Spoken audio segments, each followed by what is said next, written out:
நீங்கள் இதுக்கு முன்னாடி வந்து காப்பி பேஸ்ட் பண்ண வீடியோ வந்து பார்த்துருக்கீங்களா? கண்டிப்பாக நீங்கள் பார்த்துருப்பீங்க. அதுவும் என்னோட சப்ஸ்கிரைபர் வந்து கண்டிப்பாக பார்த்துருப்பீங்க.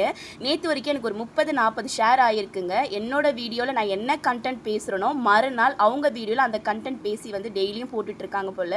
அவங்க என்ன நினச்சிட்டு இருக்காங்கன்னா, இந்த அக்கா வீடியோ எல்லாமே லேக்ஸில் வியூஸ் போகுது, ஆர்டர் நிறைய வருது, அதனால் இவங்க வந்து அந்த கண்டென்ட் பேசுனால அதே கண்டென்ட் நம்ம காப்பி பேஸ்ட் வந்து பண்ணோன்னா நமக்கும் நல்லா வியூஸ் போவோம்னு நினச்சிட்டு இருக்காங்க போல். என்னோட ஆர்டர்ஸ் வந்து நான் படிப்படியாக ஏறி வந்திருக்கேன். நான் ஸ்டார்டிங்லேயே வந்து ஒரு 50 கிலோ 100 கிலோ நான் செஞ்சுட்டு இல்லை.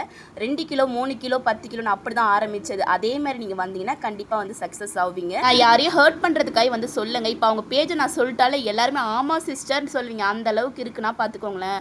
எல்லாரும் என்ன கேட்குறாங்க, அக்கா நீங்கள் அவங்கள பார்த்து காப்பி அடிக்கிறீங்களான்னு கேட்குறாங்க. என்னோட கண்டென்ட் அவங்க காப்பி பேஸ்ட் பண்ணதுனால எனக்கு அந்த பேர் வருதுன்னா பார்த்துக்கோங்களேன். பொதுவாக வந்து யூடியூப் டீமுக்கு வந்து நல்லாவே தெரியுங்க யார் காப்பி பேஸ்ட் வந்து பண்ணுறாங்கன்ட்டு. அவங்க கண்டென்ட் அப்படியே திருடி போட்டாலே காப்பி ரைட் வந்து கொடுத்துருவாங்க. அப்புறம் வந்து இந்த அக்கா வந்து என் சேனலில் காப்பி ரைட் கொடுத்துட்டாங்கன்னு சொல்லிட்டு என்னை பற்றி நீங்கள் சொல்லிட்டு இருக்கக்கூடாது. ஏன்னா நீங்கள் என்னோட கண்டென்ட்டுக்கு திருடிட்டு இருக்கீங்க.